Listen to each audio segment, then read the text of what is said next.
கர்த்தருடைய பரிசுத்த நாமம் மகிமைப்படுவதாக. மீண்டும் ஒரு ஓய்வு நாளின் மாலை வேளையிலும் தேவனுடைய சமூகத்தில் தேவ வார்த்தையை பகிர்ந்து கொள்ள தேவன் பாராட்டின கிருபைகளுக்காய் தேவனுக்கு நன்றியை ஏறெடுக்கிறேன். தகுதியில்லாத அடியனும் கூட தேவன் தனது ஊழியத்தில் பயன்படுத்தியதற்காய் தேவனுக்கு நன்றியை ஏறெடுக்கிறேன். இந்த நாளிலும் கூட நாம் கடவுள் தம் மக்களை எல்லா சூழ்நிலைகளிலும் பாதுகாக்கிறார் என்ற தலைப்பில் நாம் இந்த வார்த்தையை தியானிக்கவிருக்கிறோம். நாம் கடந்த ஒரு சில மாதங்களாக நாம் எரேமியா தீர்க்க தரிசன புத்தகத்தை நாம் தியானித்து வருகிறோம். நம்ம தொடர்ந்து வருவோமே என்றால் நமக்கு தெரிந்திருக்கும். மாலை ஆராதனையில் கிட்டத்தட்ட தொடங்கி ஒரு 6 மாதம் ஆகிவிட்டது. மே மாதத்தில் நாம் இந்த எரேமியா தீர்க்க தரிசன புத்தகத்தை நம்ம தியானிக்க ஆரம்பித்தோம். முதலாவது நாம் பார்க்கும்பொழுது எரேமியா தீர்க்கதரிசனுடைய அழைப்பை குறித்ததான செய்தியை நாம் முதலாவது செய்தியாக பார்த்தோம். நான் உன்னை தாயின் கருவில் உருவாகும் முன்னே உன்னை பெயர் சொல்லி அழைத்தேன், உன்னை பரிசுத்தமாக்கி ஜாதிகளுக்குள்ளாக உன்னை தீர்க்கதரிசியாக ஏற்படுத்தினேன். எரேமியா 1:5 நம்ம இவ்வாறாக வாசிக்கிறோம். ஆக எரேமியாவுடைய அழைப்பை பார்த்த நாம் தொடர்ந்து நாம் பார்க்கும்பொழுது எரேமியா 35ஆம் அதிகாரத்தை நாம் தியானித்தோம். 2வது செய்தியாக அதில் நம்ம பார்க்கும்பொழுது தேவன் அந்த இஸ்ரவேல் மக்களுக்கு ஒரு வம்சத்தாரை ஒரு உதாரணமாக காட்டி, அந்த வம்சம் யார் என்றால் ரேகாபியருடைய வம்சம் என்று நாம் பார்க்கிறோம். அந்த ரேகாபியருடைய வம்சம் எவ்வாறு அந்த ரேகாபியரில் உண்டான அந்த யோனதாப் என்ற ஒரு தந்தையின் வார்த்தைக்கு கீழ்ப்படிந்ததோ அந்த அளவுக்கு கூட நீங்கள் என்னுடைய வார்த்தைக்கு கீழ்ப்படியவில்லை என்று அதை உதாரணமாக காட்டி அந்த இஸ்ரவேல் மக்களுக்கு சொன்ன அந்த ஒரு தேவ செய்தியை நாம் பார்த்தோம். தொடர்ந்து நாம் பார்த்தோம் எரேமியா 7ஆம் அதிகாரத்தை நாம் தியானிக்கும் பொழுது உங்கள் வழிகளை நீங்கள் சீர்தூக்கி பாருங்கள். அந்த எரேமியா 7ஆம் அதிகாரத்தை நாம் வாசிக்கும்போது என்ன பார்க்கிறோம் என்றால், அந்த மக்கள் எல்லோரும் தேவனுடைய ஆலயம், இது கர்த்தருடைய ஆலயம் என்று ஒரு பொய்யான ஒரு மாயையான ஒரு நம்பிக்கைக்குள்ளாக அவர்கள் காணப்பட்டார்கள். அந்த சபையில் நடக்கிற அந்த நாட்களில் நடக்கிற ஆலயத்தில் உள்ள தலைவர்களும் சரி விசுவாசிகளும் சரி ஒரு பொய்யான நம்பிக்கைக்குள்ளாக காணப்படுவதை எரேமியா தீர்க்கதரிசி கடுமையாக அங்கு சொல்லி உங்களுடைய வழிகளை நீங்கள் சீர்தூக்கி பாருங்கள் என்று அந்த ஒரு செய்தியை கொடுத்ததை நாம் பார்த்தோம். தொடர்ந்து நாம் ஆகஸ்ட் மாதம் பார்க்கும்பொழுது எல்லோருக்கும் தெரிந்த ஒரு பகுதி எரேமியா 18ஆம் அதிகாரத்தில் தேவன் எரேமியாவுக்கு ஒரு வார்த்தையை கொடுக்கிறார். அந்த குயவன் மூலமாக எவ்வாறு குயவன் கையில் அந்த மண்பாண்டம் உள்ளதோ அதுபோல் நாம் தேவனுடைய கரங்களில் இருக்கிறோம். ஆகவே தேவன் தமது சித்தத்தின்படி நம்மை உருவாக்க வல்லவராக இருக்கிறார். அந்த குயவன் கையில் இருக்கிற அந்த மண்பாண்டம் உடைந்த போது அந்த குயவனுடைய நிலத்தில் தூக்கி எறியப்பட்டாலும் கூட அந்த குயவனுடைய நிலத்தை வாங்குகிறவராக ஆண்டவராக இயேசு கிறிஸ்து காணப்பட்டார் என்று நாம் ஒரு ஓமையாக நாம் அதை சேர்த்து நாம் பார்த்தோம். அதை தொடர்ந்து நாம் பார்க்கும்பொழுது எரேமியா எவ்வாறு அவருடைய ஊழியத்தின் பாதையில் வரும்பொழுது மிகவும் மனத்தொய்வாகி அந்த ஊழியத்தை கைவிடுகின்ற அளவுக்கு எவ்வாறு அவர் சென்றார் என்று நாம் எரேமியா 20ஆம் அதிகாரத்திலிருந்து நாம் ஒரு சில காரியங்களை தியானித்தோம். அங்கே நாம் பார்க்கிறோம் எரேமியா தன்னுடைய ஊழியத்தை செய்யும்பொழுது என்ன பார்க்குறோம், அங்கே பஸ்கூர் என்ற ஒரு மனிதன் என்ன பண்ண எரேமியாவை அடித்து சிறைச்சாலைக்குள்ளாக அடைத்தார் என்று பார்க்கும்பொழுது எரேமியா தன்னுடைய ஊழியத்தின் பதில் மிகவும் சோர்வானவராய் காணப்பட்டு அந்த ஊழியத்தையே விட்டு விலகக்கூடியவராய், அதை நான் அன்றைக்கி பேசும்போது நம்ம பார்த்தோம், ஆல்மோஸ்ட் ரெசிக்னேஷனுக்கு ஈக்குவலாக இனிமேல் அந்த ஊழியத்தை நான் தொடர்ந்து செய்ய மாட்டேன் அப்படின்ற ஒரு சூழலுக்கு தள்ளப்பட்டது பதிலும் கூட தேவனுடைய ஆவியானவர் அவர் நெருக்கி ஏவினதினால் அவர் தேவன் மீது கொண்ட உண்மையான வாஞ்சையினால் அவர் தொடர்ந்து எவ்வாறு அந்த ஊழியத்தை மேற்கொண்டார் என்பதை நம்ம பார்த்தோம். கடைசியாக பார்க்கும்போது போன மாதத்தில் நாம் என்ன பார்த்தோம் என்றால், பாபிலோனின் அடிமைத்தனமும் கர்த்தரின் நியாய தீர்ப்பும் என்று நாம் பார்த்தோம். அது ஒரு முக்கியமான செய்தியாக நாம் பார்த்தோம். ஏனென்றால் பழைய ஏற்பாட்டில் பார்க்கும்போது நாம் பல இடங்களில் நாம் 2 விதமான அடிமைத்தனங்களை நாம் வாசிக்கிறோம். ஒன்று எகிப்தின் அடிமைத்தனம், இன்னொன்று பாபிலோனின் அடிமைத்தனம். குறிப்பாக அது 70 வருஷம். ஸோ அந்த 70 வருஷம் எங்கு கொடுக்கப்பட்டது முதன்முறையாக? அது எரேமியா தீர்க்கதரிசி மூலமாக கொடுக்கப்பட்டது. அது ஏன் 70 வருஷம், அதற்கான காரணங்களை குறித்து நாம் சற்று விரிவாக நாம் போன செய்தியில் நம்ம பார்த்தோம். ஆக இன்றும் கூட அதனுடைய தொடர்ச்சியாக நாம் பார்க்கும் பொழுது கிட்டத்தட்ட நீங்கள் ஒன்று 26, 27, 25 3 அதிகாரத்தினுடைய சுருக்கமாக நாம் ஒரு செய்தியை நாம் கேட்கவிருக்கிறோம். அதுதான் எனக்கு பார்க்கும்பொழுது கடவுள் தன்னுடைய மக்களை, ஆக்சுவலாக அது கடவுள் தன் மக்களை தமது சித்தத்தின் பிரகாரமாக எல்லா சூழல்களிலும் பாதுகாக்கிறார். டைட்டில் ரொம்ப பெருசாகிடுன்னு சொல்லிட்டு நான் ஷார்ட் பண்ணிட்டேன். ஆக்சுவலாக தமது சித்தத்தின் பிரகாரமாக அவர் எல்லா சூழல்களிலும் பாதுகாக்கிறார். எவ்வாறு அவர் பாதுகாக்கிறார் என்று நாம் பார்க்கும்பொழுது, முதலாவதாக தேவன் தமது எச்சரிக்கைகளின் மூலமாக நம்மை பாதுகாக்கிற தேவனாக காணப்படுகிறார் என்று நாம் பார்க்கிறோம். எடுத்தவர் எனக்காக வாசியுங்கள். எரேமியா புத்தகத்தினுடைய 26ஆம் அதிகாரத்தினுடைய முதல் 2 வசனங்களை எனக்காக வாசிங்க.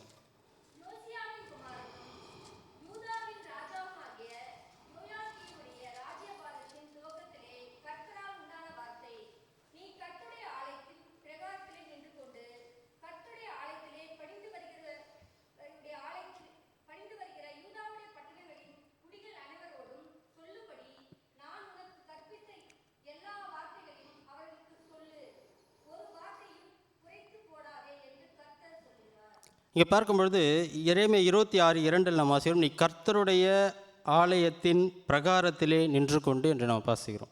இவர் எங்கேருந்து இந்த வார்த்தையை சொல்கிறார் பார்க்கும்பொழுது, அவர் கர்த்தருடைய ஆலயத்தின் பிரகாரத்திலே நின்று கொண்டு என்று நாம் பார்க்கிறோம். கிட்டத்தட்ட இதற்கு ஒத்த வசனத்தை நாம் ஏற்கனவே பார்த்துட்டோம். எரேமியா 7ஆம் அதிகாரம் 2ஆம் வசனம் வாசிங்க. எரேமியா 7:2.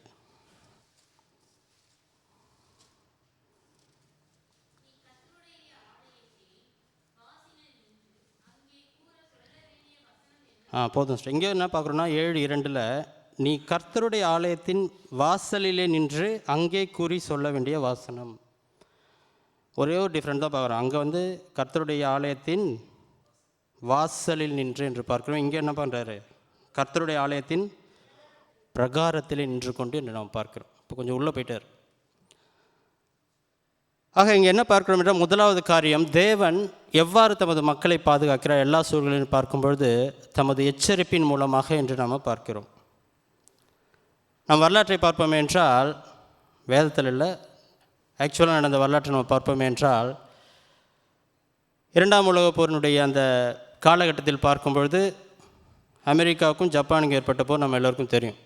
முதலாவது என்ன பண்ணுறாங்க, ஜப்பான் அமெரிக்காவுடைய பேர்ல் ஹார்பரை தாக்குறாங்க. 1941ஆம் வருடத்தில் நம்ம இந்த நிகழ்வுகளை பார்க்கிறோம். அதைத் தொடர்ந்து நம்ம பார்க்கணும், 1945 அந்த ஜப்பானுடைய ஹிரோஷிமா மற்றும் நாகசாகி என்ற அந்த 2 பட்டணங்களை அணுகுண்டு வீசி தாக்கப்பட்டது நம்ம எல்லோருக்கும் தெரிந்த ஒரு காரியம். ஆனால் அதில் என்ன ஒரு காரியம் என்று நம்ம பார்க்கணும்னா, ஆகஸ்ட் 1ஆம் தேதி 1945 முதல் பார்க்கும்பொழுது அந்த ஒரு சில நாட்கள் பார்க்கும்போது ஜப்பானில் பார்த்திங்கன்னா அந்த யூஎஸ் நேவி ஆட்கள் யூஎஸோட சோல்ஜர்ஸ் என்ன பண்ணுறாங்கன்னு பார்க்கும்போது ஒரு சில கைப்பிரதிகளை அந்த மக்களுக்கு போடுறாங்க. மேலேருந்து ஃப்ளைட்ஸ்லேருந்து தூவுறாங்க. என்னது, ஒரு காஷன் செய்தியாக அதை பார்க்குறாங்க. மக்கள் எல்லோருக்கும் ஒரு அன்பான வேண்டுகோள், நீங்கள் எல்லோரும் இந்த நகரத்தை விட்டு கடந்து போயிடுங்க. ஆக இந்த நகரம் எப்போ வேணாலும் இந்த போருக்குள்ளாக உட்படுத்தப்படலாம். இது அமெரிக்காவுக்கும் ஜப்பானுக்கும் மக்களுக்கும் விரோதமான போர் அல்ல. இது எங்களுக்கும் உங்களுடைய இராணுவத்தினருக்கும் இடையான போர். ஆகவே நீங்கள் தப்பிச்சு போயிடுங்க அப்படின்னு சொல்லிட்டு கைப்பிரதிகள் போடுவதை பார்க்குறோம், வரலாற்றில் பார்க்குறோம். ஆனால் அதை உண்மையிலேயே சீரியஸாக எடுத்தவங்க எத்தனை பேர் எடுத்தாங்களோ எடுக்கல தெரியல. ஆனாலும் கூட ஆகஸ்ட் 6ஆம் தேதி முதல் பாம்பு போடுறாங்க ஹிரோஷிமாவில். லிட்டில் பாய் அப்படி சொல்கிறாங்க அதோட பேர். 9ஆம் தேதி பார்க்கும்போது 2வது அணுகுண்டு, ஃபேட் பாய். ஸோ 2 அணுகுண்டுகள் தாக்கப்பட்டு எத்தனை பேர் இறந்தாங்கன்னு பார்க்கும்பொழுது கிட்டத்தட்ட 2 லட்சம் பேர் தொகை சொல்கிறாங்க மக்கள் ஹிஸ்ட்ரியில் வரலாறில் பார்க்கும்பொழுது. ஆனால் இந்த ஒரு எச்சரிக்கை எத்தனை பேர் சீரியஸாக எடுத்தாங்கன்னு பார்க்கும்பொழுது அதனுடைய பின்புலத்தை பார்க்கும்பொழுது ஜப்பானுடைய அந்த கண்ட்ரோலர் அந்த ஆர்மியை பார்க்கும்பொழுது அவங்க அவ்வளோ சீரியஸாக எடுத்து மக்களுக்கு இதை சொல்லலை, அது எப்படி நடந்துடும் அப்படின்ற ஒரு மெத்தன போக்கு ஒன் ஆஃப் த ஃபேக்டராக இருக்கலாம் என்று இந்த ஹிஸ்ட்ரியில் நம்ம பார்க்குறோம். ஆக பல வேளைகளில் நம்முடைய வாழ்க்கையிலும் கூட தேவன் நம்முடைய வாழ்க்கையில் கொடுக்கிற எச்சரிப்புகளை நாம் எந்த அளவுக்கு முக்கியத்துவமாக நாம் கருதுகிறோம் என்று நாம் பார்க்க வேண்டும்.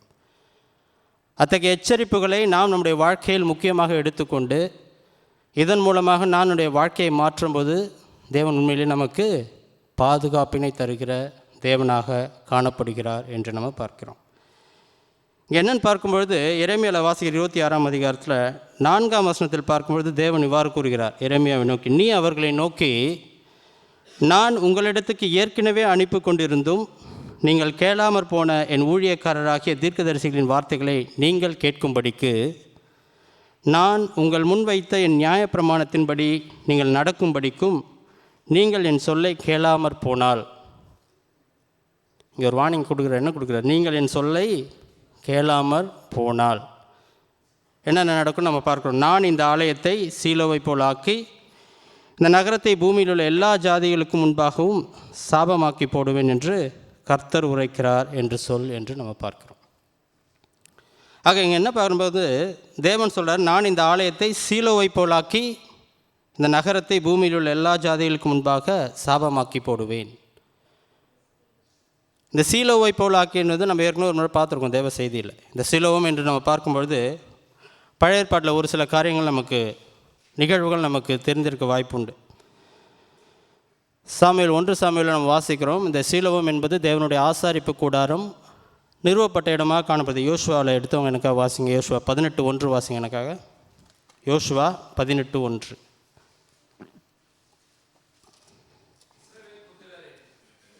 இஸ்ரவேல் புத்திரரின் சபையெல்லாம் சீலோவிலே கூடி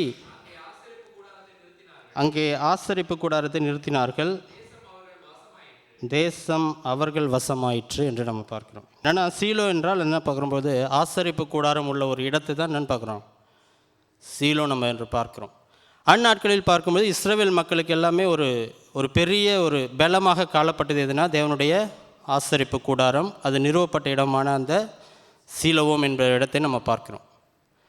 ஆக இந்த சீலோ என்பது அவர்களுக்கு ஒரு முக்கியமான இடமாக தேவன் தங்களோடு கூட இருக்கிறார், தங்களை எல்லா விதத்திலும் அவர் காப்பாற்ற வல்லவராக இருக்கிறார் என்ற ஒரு உற்சாகத்தை கொடுத்த ஒரு இடமாக அந்த சீலோவம் காணப்பட்டதை நம்ம பார்க்கிறோம்.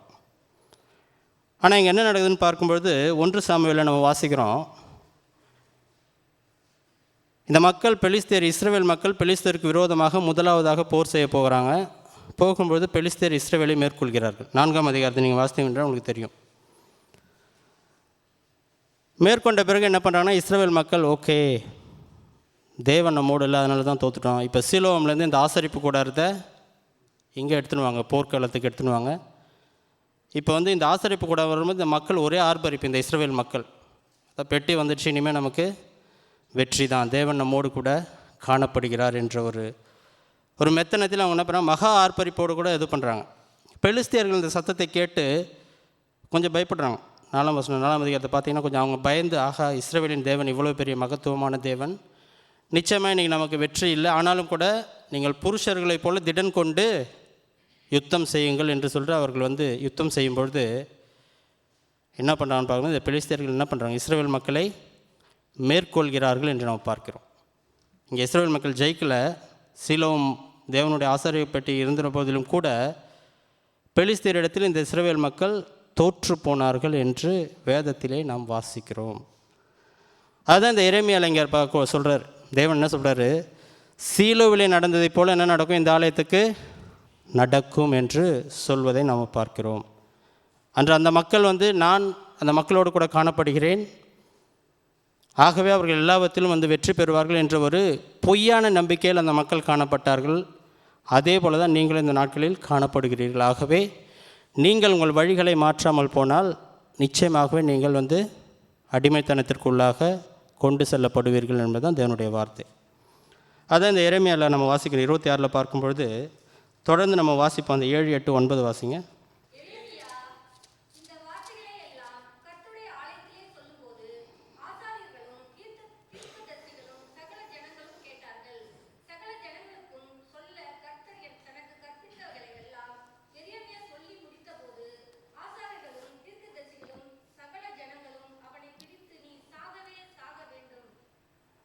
என்று சொன்னார்கள் என்று நாம் பார்க்கிறோம். இங்கே பார்க்கும்பொழுது அதான் முதலாவது காரியம் நாம் பார்த்தோம், தேவன் தம்முடைய மக்களை காக்க முதலாவதாக அவர் என்ன செய்கிறார் பார்க்கும்பொழுது, மக்களை அழிப்பதற்கு முன்பாக, மக்களை தண்டனைக்குள்ளாக செல்வதற்கு முன்பாக அவர் என்ன பண்ணுறாரு, தன்னுடைய எச்சரிப்பினை கொடுக்கிற தேவனாக அவர் காணப்படுகிறார் என்று நம்ம பார்க்கிறோம்.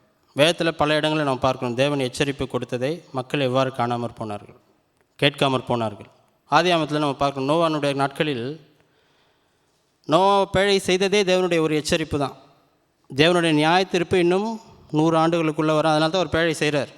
இந்த உலகம் இந்த ஜலப்பிரவாகத்தினால் அழியப்படும் என்ற ஒரு நோக்கத்திற்காக தான் அவர் அந்த பேழையை செய்வதை நம்ம பார்க்கிறோம். ஆனாலும் கூட அந்த மக்கள் உணர்வற்றவர்களாய் நோவுடைய வார்த்தை யாரும் கேட்டவரை தெரியல. நோவாவும் அவருடைய குடும்பத்தார் மட்டுமே ரட்சிக்கப்பட்டார்கள் என்று நாம் பார்க்கிறோம். ஆக இந்த நாட்களிலும் கூட முதலாவதாக நாம் தேவனுடைய எச்சரிப்புக்கு செவி கொடுக்கிற பிள்ளைகளாய், நாம் தேவனுடைய வழியை விட்டு விலகி செல்லும் பொழுது அந்த எச்சரிப்பை நாம் கேட்ட பிள்ளைகளாய் நாம் அவரிடத்தில் திரும்ப தேவன் நமக்கு அழைப்பு விடுக்கிறான்னு நம்ம பார்க்கிறோம். இது நம்மளுடைய முதலாவது காரியம். இரண்டாவதாக பார்க்கும்பொழுது அந்த எச்சரிப்பை கடந்து நாம் தேவ மனிதர்களாக பல்வேறு விதமான எக்கட்டுக்குள்ளான ஒரு சூழலில் நாம் மாட்டிக்கொள்ளும் பொழுதோ அல்லது அகப்படும் பொழுதோ தேவ பிள்ளைகளாகிய நமக்கு தேவன் தான் நியமித்த ஆட்களை தன்னுடைய நேரத்தில் அவர் ஏற்படுத்துகிறார்.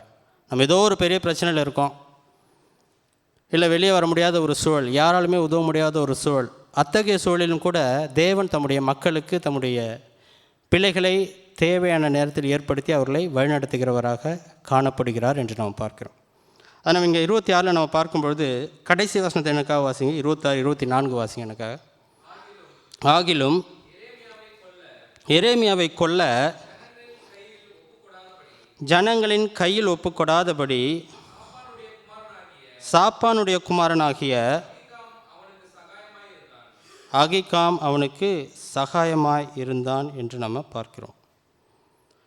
இங்கே பார்க்கும்பொழுது நான் இதோட பேக்ரவுண்ட் நான் உங்களுக்கு சொல்லி 26ஆம் அதிகாரத்துடைய முழுமையாக உங்களுக்கு புரிஞ்சால் தான் இது புரியும்.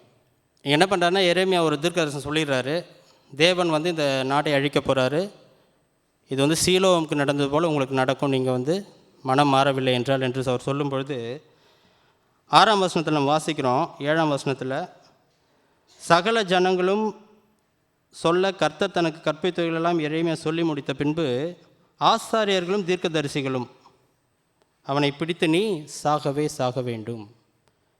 எரேமியாவுக்கு எதிராக வர்றது யார் இங்கே பார்க்கும்போது யார்? ஆசாரியர்கள் மற்றும் தீர்க்கதரிசிகள். எரேமியாவே ஒரு தீர்க்கதரிசி தான்.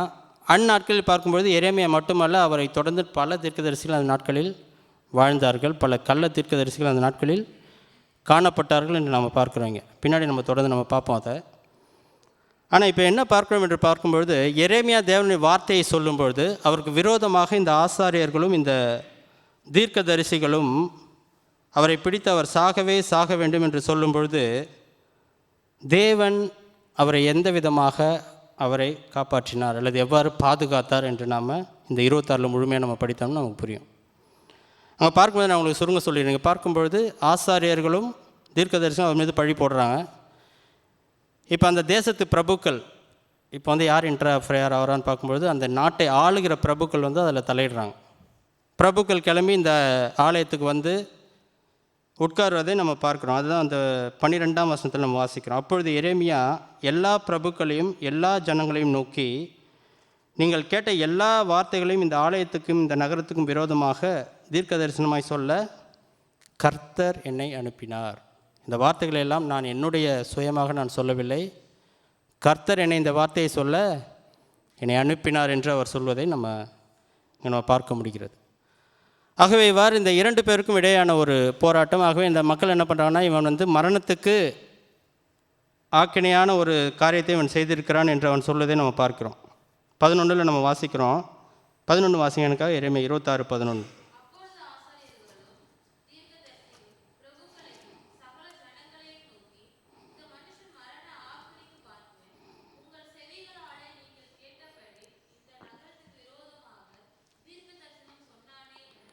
இங்கே பார்க்கும்பொழுது இந்த மனிதன் எதற்கு பாத்திரன்?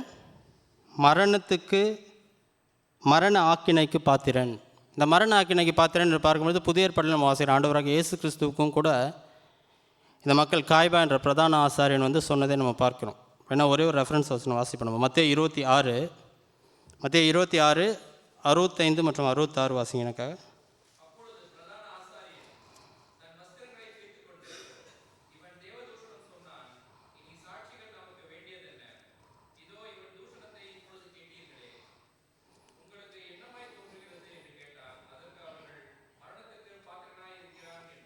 இங்கே பார்க்கும்பொழுது இந்த மக்கள் எல்லாம் இயேசுவை பார்த்து என்ன சொல்கிறாங்க? மரணத்துக்கு பாத்திரனாய் இருக்கிறான் என்று சொன்னார்கள் என்று நாம் பார்க்கிறோம்.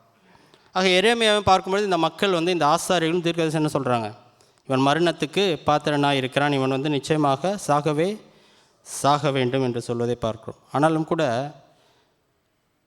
ஒரு மனிதனுக்கு பிரச்சனை வரும்போது ரெண்டு பக்கமும் ஆட்கள் இருப்பாங்க. ஒன்று தேவனால் ஏற்படுத்தப்பட்ட பிள்ளைகள், ஒன்று தேவனுக்கு விரோதமாய் உள்ள பிள்ளைகள் நம்ம பார்க்குறோம். ஆனால் இங்கே பார்க்கும்போது ஒரு கூட்டத்தார் யார் வந்து இந்த தீர்க்கதரிசிக்கு சப்போர்ட்டாக இல்லை அவருக்கு உதவியாக இருந்திருக்க வேண்டுமோ அவர்கள் வந்து எதிராக நிற்கிறார்கள். ஆனாலும் கூட அந்த நாட்டின் பிரபுக்களும் மூப்பர்களும் எரேமியாவுக்கு என்ன பண்ணுறாங்க, சாதகமாக காணப்படுவதை நாம் பார்க்குறோம். 26:17 வாசிங்க எனக்காக. 26:17 தேசத்திலே மூப்பரானவர்களில் சிலர் எழும்பி சபையாகிய ஜனங்களை நோக்கி, அப்போ என்ன பண்ணுறாங்க, ஒரு சில எல்டர்ஸ் மூப்பர்கள் சபையில் எழும்பி அங்கே ஒரு தேவையான அறிவுரைகளை அங்கே கூறுவதை நம்ம பார்க்குறோம். ஆக எந்தெந்த நேரத்தில் வந்து அறிவுரைகள் எந்தெந்த இடத்தில் தேவைப்படுகிறதோ அங்கே மூப்பர்கள் வந்து என்ன பண்ணுறாங்க, இடைப்பட்டு அவர்களுக்கு கொடுக்கப்பட்ட அந்த ஊழியத்தை அங்கே செய்வதை நம்ம பார்க்குறோம். ஆக இங்கே மூப்பர்கள் சிலர் எழும்பி சபையாக ஜனங்களை நோக்கி முதலாவது ஒரு எக்ஸாம்பிள் கொடுக்குறார். என்ன பண்ணுறார் பார்க்கும்பொழுது, எசேக்கியாவுடைய நாட்கள், எசேக்கியா ராஜாவின் நாட்கள் நம்ம ராஜாக்கள் தியானிக்கும்போது நம்ம பார்த்துருக்கோம். எசேக்கியா ராஜாவின் நாட்களிலும் கூட இது மாதிரி ஒரு தீர்க்கதரிசி எரேமியாவை போல மீகா என்ற ஒரு தீர்க்கதரிசி எழும்பி இதே போல் வந்து இந்த ஜனத்துக்கு விரோதமாக தீர்க்க தரிசனம் சொன்னான். அப்படி சொல்லும்போது எசேக்கியா ராஜா வந்து அந்த தீர்க்கதரிசியை ஒன்றும் இப்படி சாகடிக்கலையே, நீங்கள் ஏன் இப்படி பண்ணுறீங்க? எசேக்கியா ராஜா என்ன பண்ணார்னா, மனம் திரும்பி தேவனுக்குள்ளாக விண்ணப்பம் பண்ணினார். அப்பொழுது அந்த நாட்டிற்கு உண்டான அந்த ஒரு துன்பம் வந்து நீங்கி போயிற்று. ஆகவே நீங்கள் இப்படி செய்யாதீர்கள் என்று சொன்னதை நம்ம பார்க்குறோம். இன்னொரு உதாரணமும் சொல்கிறாரு. அப்படியே 20-21 வசனம் வாசிக்கும் பொழுது, வேறொரு தீர்க்கதரிசியின் பெயர் கிரியாத் யாரிம்போரானாகிய செமாயாவின் குமாரன் உரியா என்ற ஒரு தீர்க்கதரிசியும் இதே போல் ஒரு தீர்க்கதரிசனை சொன்னார். ஆனால் யோயாக்கிம் ராஜா வந்து அவனை கொன்று போட்டான் என்று நம்ம பார்க்கிறோம். 2 எக்ஸாம்பிள் கொடுக்குறாரு. கொடுத்த பிறகு தான் இந்த 24 வரும். ஆகிலும் எரேமியாவை கொல்ல ஜனங்களின் கையில் ஒப்பு கொடாதபடி சாப்பானுடைய குமாரனாகிய அகிக்காம் அவனுக்கு சகாயமாய் இருந்தான் என்று நம்ம பார்க்கிறோம். ஆக நம்முடைய வாழ்க்கையிலும் கூட பல நேரங்களில் பல்வேறு வகையான இக்கட்டுகளுக்குள்ளாக நாம் அகப்படும் பொழுது இந்த அகிக்காம் போன்ற நமக்கு ஆலோசனைக்காரர்களை, நம்மை வழிநடத்துபவர்களை தேவன் ஏற்படுத்த வல்லவராய் காணப்படுகிறார் என்பதை நாம் புரிந்து கொள்ள வேண்டும். ஆக முதலாவது கருத்து நாம் பார்த்தோம், தேவன் எவ்வாறு நம்மை பாதுகாக்கிறார் எல்லா சூழலிலும். முதலாவது எதன் வழியாக? தேவனுடைய எச்சரிப்பின் வழியாக என்று நாம் பார்த்தோம். இரண்டாவது தேவனுடைய மனிதர்கள் மூலமாக. தேவன் நியமித்த மனிதர்கள் நமக்கு எதிர்பட்டு நமக்கு தேவையான அறிவுரைகளை, ஆலோசனைகளை அவர்கள் வழங்குபவர்களாக காணப்பட்டார்கள் என்று நம்ம பார்க்கிறோம். மூன்றாவதாக நாம் பார்க்கும்பொழுது, தேவன் தன் மக்களை பாதுகாக்க எல்லா சூழலிலும் வல்லவராக இருக்கிறார். எப்படின்னு பார்க்கும்பொழுது தன்னுடைய வாக்குத்தத்தத்தின் மூலமாக என்று நாம் பார்க்கிறோம். ஆக தேவனுடைய வாக்குத்தத்தம் என்ன என்று இங்கே பார்க்கும்பொழுது, இந்த மக்கள் பாபிலோனுக்கு 70 வருஷம் அடிமைத்தனத்திற்குள்ளாக செல்வது என்பது தேவனுடைய வாக்குத்தத்தம். இது நிறைவேறியே தீரும். அது எரேமியா தீர்க்கதரிசி சொன்னாலும் சரி, வேறு எந்த தீர்க்கதரிசி சொன்னாலும் சரி, தேவனுடைய வார்த்தை மாறாதது. ஆக இங்கே என்ன பார்க்கும்போது 27ஆம் அதிகாரத்தில் நம்ம ஒரு சில வசனங்கள் வாசிப்போம். 27:1-2 எனக்காக வாசிங்க. குமாரனும்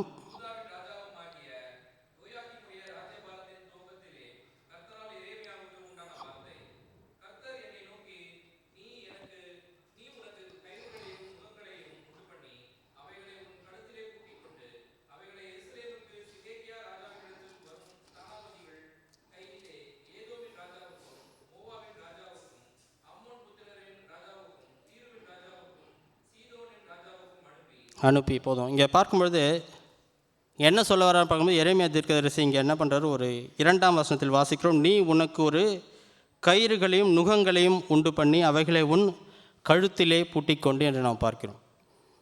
இங்கே நுகங்கள் என்று பார்க்கும்பொழுது நம்ம எல்லோருக்கும் தெரியும், இந்தியாவிலேருந்து வந்தவங்களுக்கு தெரியும். இந்த மாட்டு வண்டியில் பார்க்கும்போது மாடு மேலே கட்டி அந்த கழுத்தில் அப்படி மாட்டி வைப்பாங்க நுகம். இப்போ டை கூட அப்படி தான் கட்டியிருக்கேன். அதுக்கு பதிலாக அது வந்து இங்கே பார்க்கும்பொழுது மரத்தாலான யுகம். இவர் என்ன பண்ணுறாங்க, ஒரு மரத்தாலான நுகத்தை செய்து நீ அதை மாட்டினே தான் இந்த எருசலேம் ஃபுல்லாக சுற்றி வரணும். நீங்கள் தொடர்ந்து இந்த 27 வாசிங்கன்னா புரியும் உங்களுக்கு.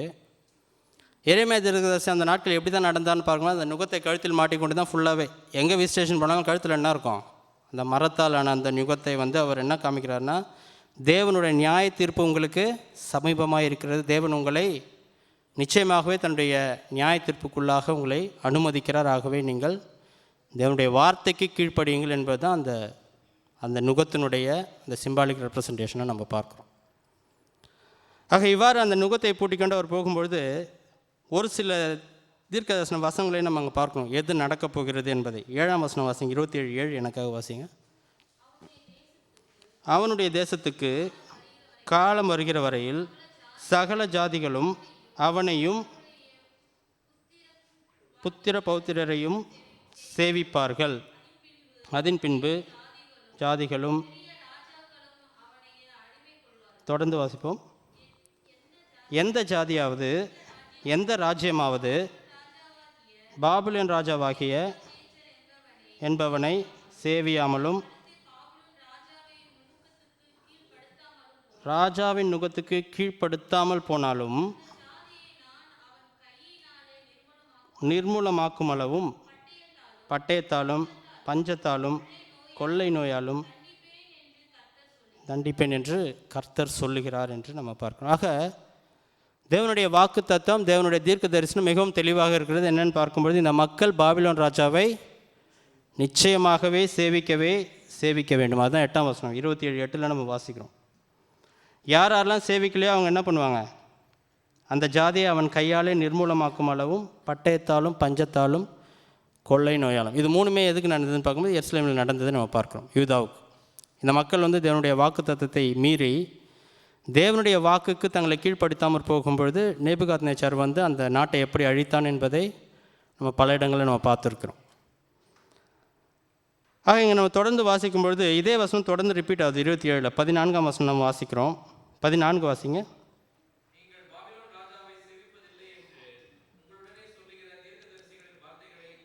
கேளாதிருங்கள், அவர்கள் உங்களுக்கு பொய்யான தீர்க்க தரிசனம் சொல்லுகிறார்கள். இப்போ ஒரு சைடு எரேமியா என்ன பண்ணுறாரு, நீங்கள் கண்டிப்பாக என்ன பண்ணுவீங்க, இங்கேருந்து சென்று பாபிலோன் ராஜாவை 70 வருஷம் சேவிப்பீர்கள் என்று தொடர்ந்து சொல்லி வருகிறார். இன்னொரு சைடு பார்க்கும்பொழுது பொய்யான தீர்க்க தரிசனம் நிறைய பேர் சொல்கிறாங்க. 14 வாசிக்கிறோம், கடைசியில் பொய்யான தீர்க்க தரிசனம். அதே மாதிரி 16ஆம் வசனத்தில் வாசிக்கும் பொழுதும் கடைசி பகுதி வாசிங்க, 16ஆம் வசனம் கடைசி, அவர்கள் உங்களுக்கு பொய்யான தீர்க்க தரிசனம் சொல்லுகிறார்கள்.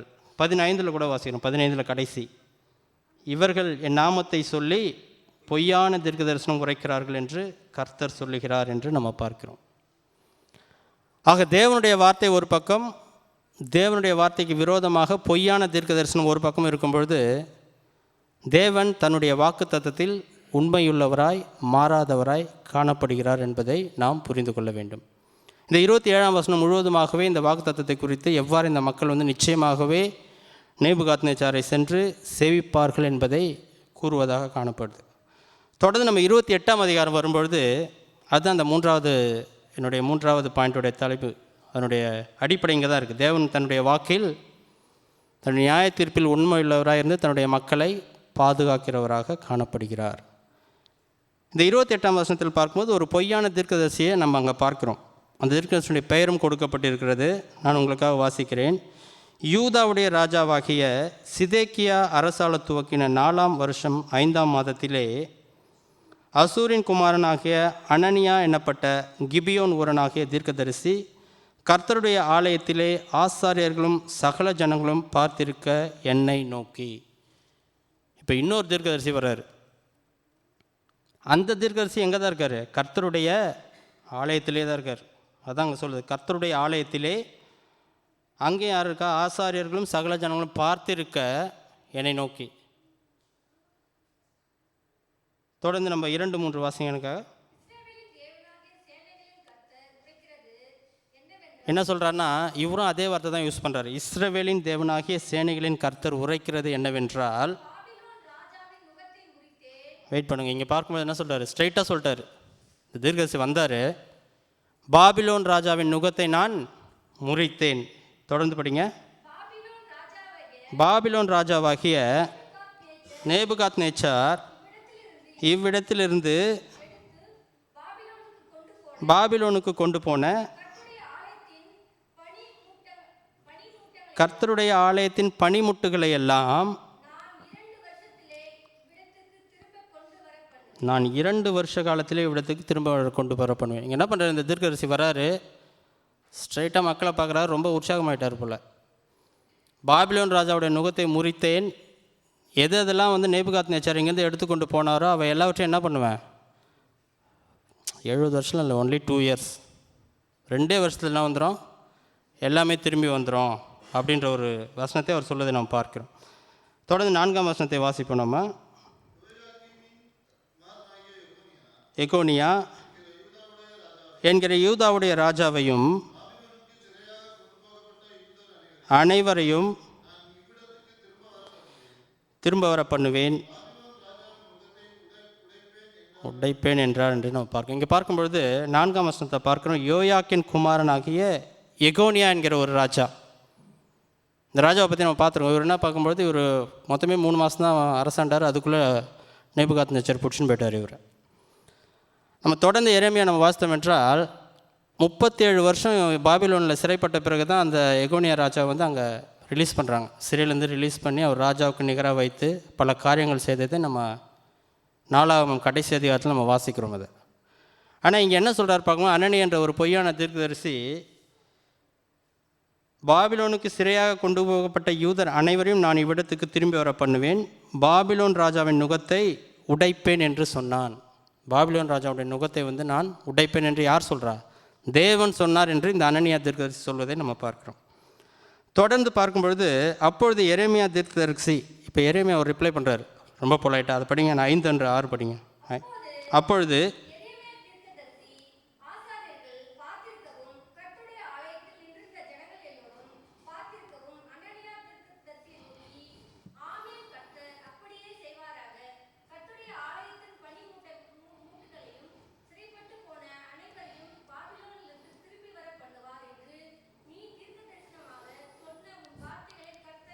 கர்த்தர் நிறைவேற்றுவராக. இந்த 5 மற்றும் 6 மட்டும் நம்ம படிச்சுட்டு பைபிளை மூடி வச்சுட்டு வேறு எங்கன்னா போய்ட்டோன்னு வச்சுங்களேன், ஓகே கரெக்டாக இருக்கும். நான் முதல் முறை படிக்கும் அப்படி தான் இருந்தது, ஷாக்கிங்காக. 5-6 படிக்கும்போது 6ஆம் வசனம் பாருங்கள். ஆமென், கர்த்தர் அப்படியே செய்வாராக, கர்த்தருடைய ஆலயத்தின் பனிமுட்டுகளையும் சிறைப்பட்டு போன அனைவரையும் பாபிலோனிலிருந்து திரும்பி வர பண்ணுவார் என்று நீ தீர்க்க தரிசனமாய் சொன்ன உன் வார்த்தைகளை கர்த்தர் நிறைவேற்றுவாராக அப்படின்னு எரேமியா சொல்வதை நம்ம பார்க்குறோம். ஆனால் தொடர்ந்து அப்புறம் சொல்கிறார், ஆகிலும் உன் செவிகளும் சகல ஜனத்தின் செவிகளும் கேட்க நான் சொல்லும் வார்த்தைகளை நீ இப்போ கேள். இப்போ நீ இவ்வளோ நேரம் பேசினல, நான் சொல்லும் வார்த்தைகளை நீ கொஞ்சம் நேரம் கேள் அப்படின்னு சொல்லிட்டு அவர் ஒரு பல காரியங்களை அங்கே சொல்வதை நம்ம பார்க்கணும். 8ஆம் வசனத்துலேருந்து நம்ம தொடர்ந்து வாசித்தோம் என்றால் அங்கே நடக்கிற காரியம் நமக்கு புரியும். ஆக இங்கே என்ன நடக்குதுன்னு பார்க்கும்பொழுது, இந்த அனனியா தீர்க்கதரிசி ஒரு பொய்யான தீர்க்க தரிசனத்தை மக்கள் முன்பாக மிகவும் தெளிவாக மக்களுக்கு பிடிக்கிற வகையில், இப்போ நம்மளே மக்களாக இருந்தால் அதை தான் நம்ம லைக் பண்ணிடுவோம். 70 இயர்ஸ் சிறைப்பட்டு போவோம், 70 வருஷம் நீங்கள் சிறைப்பட்டு போவீங்க அப்படின்றது நமக்கு பிடிக்குமா, இல்லை 2 வருஷத்தில் திரும்பி வந்துடுவீங்க, அதுதான் நம்மளுக்கு ரொம்ப லைக்கபுளாக இருக்கும்ல. ஆக இங்கே பார்க்கும்பொழுது அதே தான். அனனியா தீர்க்கதரிசி இந்த வார்த்தையை சொன்ன பிறகு எரேமியா தீர்க்கதரிசி பொறுமையாக அதை கேட்டு இப்போ அவருடைய பதிலில் சொல்கிறார், தேவன் சொன்ன காரியங்களை சொல்வதை நம்ம பார்க்கிறோம். அவர் என்ன சொல்கிறாருன்னா, பூர்வ காலம் முதல், அதாவது கடந்த நாட்கள் பார்க்கும்பொழுது தேவனுடைய உண்மையான தீர்க்கதரிசி என்றால் அவன் சொன்ன வார்த்தைகள் நிச்சயமாக நிறைவேறும். ஆனால் தேவன் அனுப்பாத ஒரு தீர்க்கதரிசி என்றால் அந்த வார்த்தை நிறைவேற வாய்ப்பு இல்லை. ஆகவே உன்னுடைய வார்த்தை நிறைவேறினால் நீ ஒரு உண்மையான தீர்க்கதரிசி என்பதை அவர் அந்த தொடர்ந்து ஒரு சில வசனங்களை சொல்வதை நம்ம பார்க்குறோம். அப்படி சொல்லும் பொழுது இந்த அனனியா தீர்க்கதரிசி என்ன பண்ணுறான்னா, 10ஆம் வசனத்தை எனக்காக வாசிங்க. அப்பொழுது அனனியா தீர்க்கதரிசி எடுத்து உடைத்து போட்டான். ஒரு நிமிஷம், இப்போ நான் சொன்ன முன்னாடியே எரேமியா என்ன பண்ணுறாரு, இப்போ எங்கே போனாலும் அந்த நுகத்தோடு தான் சுற்றின்னு இருக்கார், மரத்தில் போட்ட அந்த நுகத்தோடு. இந்த அனனியா தீர்க்கதரிசி என்ன பண்ணுறாரு, அவர் பேசி முடிச்சப்போ டக்குன்னு எழுந்து அந்த கழுத்தில் இருக்க நுகத்தை டமால்னு உடச்சிடுறார். மரத்தினுடைய அந்த நுகத்தை உடைத்து போட்டு என்ன சொல்கிறார் நம்ம பார்க்கும்போது 11 மற்றும் 12 வாசிங்க எனக்காக.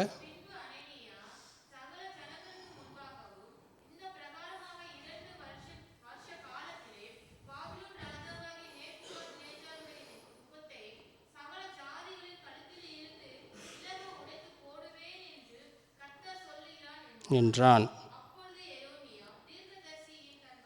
தன் வழியே போனான். இங்கே என்ன பண்ணுறாருன்னா, அனனியா என்ன பண்ணுறாரு, அந்த கழுத்தில் நுகத்தை உடைச்சிட்டு என்ன சொல்கிறாரு, பார்த்தியா இப்போ நான் எப்படி அந்த நுகத்தை உடைச்சேன், அதே போல் தான் தேவன் என்ன பண்ணுவார், நேபுகாத்நேச்சார் இந்த மக்கள் மீது போட்ட அந்த நுகத்தை உடைத்து 2 வருட காலத்தில் உங்களை திரும்பவும் கொண்டு வருவார் என்பதை அவர் சிம்பாலிக்காக சொல்கிறார், அந்த மரத்தோட நுகத்தை உடைத்து. இது பார்க்கவே ரொம்ப இன்ட்ரெஸ்டிங்காக இருக்குது. இது இந்த ஸ்டோரி வாசிக்கும்போது 28 நம்ம பார்க்கும்பொழுது இது ஒரு சீக்வன்ஸாக ஒரு ஸ்கிட்டு மாதிரி நம்ம யோசித்து பார்த்தோம்னா என்ன நடந்திருக்குன்னு நமக்கு நல்லா புரியும். இந்த மரத்தினுடைய நுகத்தை உடைத்து அவர் என்ன பண்ணுறாரு, இதே போல் தேவன் நம்முடைய அடிமைத்தனத்தையும் தேவன் உடைத்து போடுவார். நாம் நேபுகாத்நேச்சாருக்கு 70 வருஷம்லாம் இருக்க தேவையில்ல, 2 வருஷம் இருந்தால் போதுன்னு சொல்வதை நம்ம பார்க்குறோம். ஆனால் அதை தொடர்ந்து நம்ம பார்க்கும்பொழுது தேவன் மீண்டும் என்ன பண்ணுறாரு, எரேமியாவுக்கு ஒரு வாக்கை கொடுத்து மரத்துக்கு பதிலாக இப்போ என்ன பண்ணுறாங்கன்னு பார்க்கும்பொழுது 13ஆம் வசனம் வாசிங்க. நீ போய் அனனியாவை நோக்கி, நீ மர நுகத்தை உடைத்தாய், அதற்கு பதிலாக இருப்பு நுகத்தை உண்டு பண்ணு என்று கர்த்தர் சொன்னார் என்று நம்ம பார்க்கிறோம். பாவம் வெயிட்டு தான் அதிகம் எரேமியாவுக்கு. ஃபஸ்ட்டு மர நுகம், இப்போ இரும்பு நுகத்தை செய்ய சொல்கிறார் தேவன். இந்த இருப்பு நுகத்தை செய்து மறுபடியும் என்ன பண்ணுற எரேமியா, இதே வசனங்களை சொல்வதை நம்ம பார்க்கிறோம் இந்த 28. அது சொன்ன பிறகு அவர் சொன்ன ஒரு சில காரியங்கள் நம்ம வாசிக்கிறோம். 15ஆம் அதிகாரத்தில் வசனம் வாசிங்க எனக்காக. பின்பு எரேமியா தீர்க்கதரிசியை நோக்கி, இப்பொழுதும் அனனியாவே கேள், கர்த்தர் உன்னை அனுப்பினதில்லை, நீயோ இந்த ஜனத்தை பொய்யை நம்பும்படி செய்தாய், ஆகையால் இதோ உன்னை பூமியின் மேல் இராதபடிக்கு அகற்றி விடுவேன், இந்த வருஷத்திலே நீ சாவா என்று கர்த்தர் சொல்லுகிறார், கர்த்தருக்கு விரோதமாக கலகம் உண்டாக பேசினாயே என்றான். அப்படியே அனனியா என்கிற தீர்க்கதரிசி அவ்வருஷத்திலே தானே 7ஆம் மாதத்தில் செத்துப்போனான் என்று நம்ம பார்க்கிறோம். இந்த 28ஆம் அதிகாரத்தை நம்ம வாசிக்கும் பொழுது தேவன் தன்னுடைய மக்களை பல வழிகளில் காக்க முடியும், பாதுகாக்க முடியும். அதில் ஒரு வழி என்னன்னு பார்க்கும்பொழுது, தன்னுடைய வாக்கு தத்தத்தை மாற்றாமல் தான் நியமித்த ஊழியர்களை அவருடைய வாக்கு தத்தத்தை நிறைவேற்றுவதன் மூலமாக பாதுகாக்கிறார். இங்கே என்ன பண்ணுறார் பார்க்கும்பொழுது, எரேமியா தீர்க்கதரிசி அனனியாவுக்கு எதிராக ஏதாவது ஒரு காரியம் செய்தாரா என்று பார்க்கும்பொழுது எதுவுமே செய்த மாதிரி இங்கே இல்லை. அனனியா தான் அவர் என்ன பண்ணுறாரு, அவருடைய மரத்தின் நுகத்தை உடைக்கிறாரு, மற்ற காரியங்கள் செய்கிறாரு. ஆனால் எரேமியா அவருக்கு விரோதமாக எதுவும் செய்த மாதிரி கொடுக்கப்படவில்லை. ஆனாலும் கூட எரேமியாவுக்கு விரோதமாக எழுந்தவர்கள் இங்கே இல்லாமற் போனதை நாம் இங்கே பார்க்கிறோம்.